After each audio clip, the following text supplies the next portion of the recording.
সময় এটা ঢিল থাকে। জি স্যার, এটা একটু টাইট এটা টাইট দিয়ে নেওয়া লাগবে, ঠিক আছে? খুলে দেয় গ্যাসের চোটে।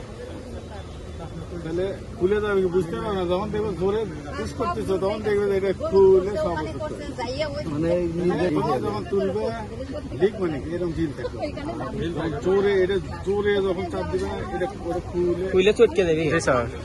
ওষুধগুলো সব দেখা যাচ্ছে ওটা গরুর আছে, টাইট দিবে ঝাঁকি টাকি দেওয়া লাগবে। ঢুকালাম ভাইলটা কি এরকম খারাপ করে নিলে হবে কি টান দিলে মনে করো সব চলে আসবে স্যার।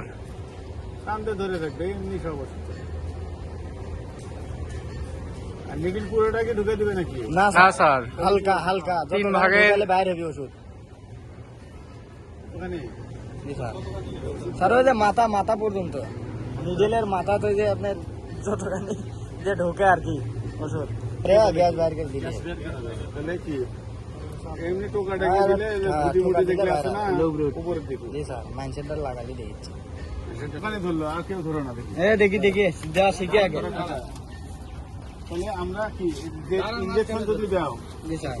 এই যে এখানে একটু দিয়ে ধরলে চুপচাপ লে উস্তাদ দে দেশি গরু হলে কি করলেন? বেশি সুজ দেখা হবে, এটা স্বাভাবিক।